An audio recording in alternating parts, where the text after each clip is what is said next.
ನಮಸ್ಕಾರ, ನಾನು ಮಾದಲಾಂಬಿಕೆ. ಆಗಸ್ಟ್ 15, 2025ರಲ್ಲಿ ನಡೆಯುತ್ತಿರುವ 79ನೇ ಸ್ವತಂತ್ರ ದಿನಾಚರಣೆಗೆ ಭಾಷಣವನ್ನು ಹುಡುಕ್ತಾ ಇದ್ದೀರಾ? ನೀವೇನಾದರೂ ಯಾವುದಾದ್ರು ಶಾಲೆ ಅಥವಾ ಕಚೇರಿಗಳಲ್ಲಿ ಗೆಸ್ಟ್ ಆಗೋಗಿ ಭಾಷಣ ಮಾಡಬೇಕಿದ್ರೆ ಅಥವಾ ಶಾಲಾ ಕಾಲೇಜು ಮಕ್ಕಳಾಗಿ ಭಾಷಣವನ್ನು ಹುಡುಕ್ತಾ ಇದ್ರೆ ಇಲ್ಲಿದೆ ನಿಮಗೆ ಬೇಕಾಗಿರೋ ಭಾಷಣ. ಆಗಸ್ಟ್ 15 ಭಾರತೀಯರೆಲ್ಲರಿಗೂ ಸಂಭ್ರಮದ ದಿನ. ಭಾರತವು ಬ್ರಿಟಿಷರ ಸಂಕೋಲೆಯಿಂದ ಮುಕ್ತವಾದ ದಿನ.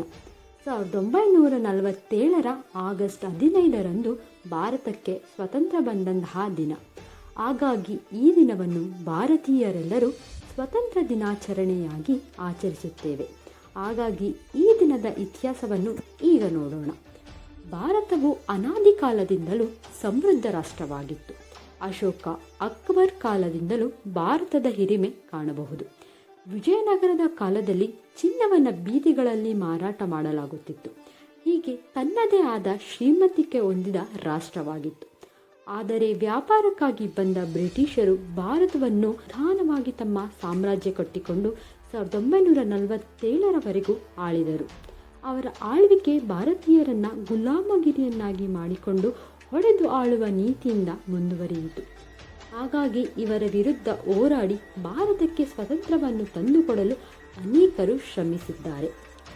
ಈ ನಮ್ಮ ಸ್ವಾತಂತ್ರ್ಯದಲ್ಲಿ ಭಾರತೀಯರ ಪಾತ್ರವನ್ನು ನೋಡೋಣ.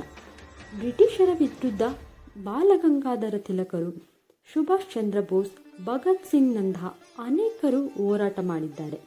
ನಂತರ ಮಹಾತ್ಮ ಗಾಂಧಿಯವರ ನೇತೃತ್ವದಲ್ಲಿ ದೇಶದಾದ್ಯಂತ ಹೋರಾಟ ನಡೆಯಿತು.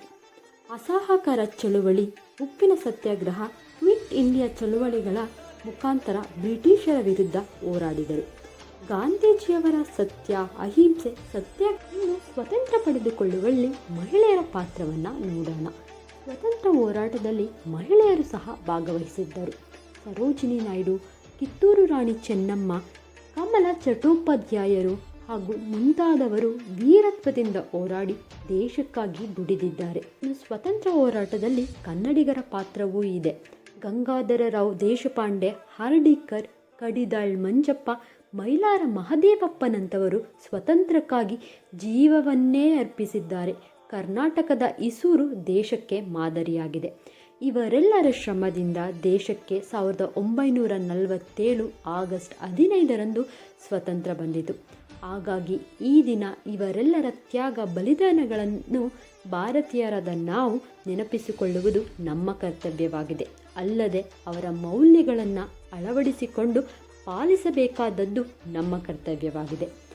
ಇನ್ನು ಸ್ವತಂತ್ರದ ಹಿನ್ನೆಲೆ ಇದಾದರೆ, ಇನ್ನೊಂದು ಕಡೆ ಭಾರತದ ಮುಂದಿನ ಹಾದಿ ಬಗ್ಗೆ ಚಿಂತಿಸುವ ದಿನವೂ ಇವತ್ತು. ಹೌದು, ಭಾರತವು ಇನ್ನೂ ಅಭಿವೃದ್ಧಿಶೀಲ ರಾಷ್ಟ್ರವಾಗಿದೆ.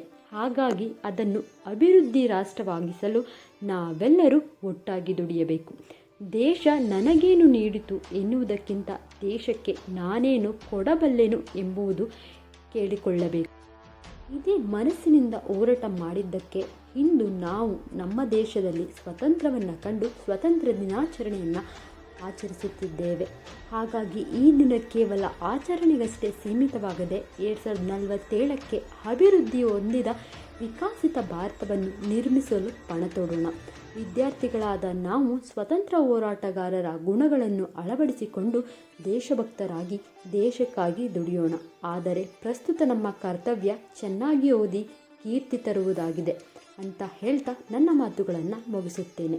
ಜೈ ಹಿಂದ್, ಜೈ ಕರ್ನಾಟಕ ಮಾತೆ. ಧನ್ಯವಾದಗಳು.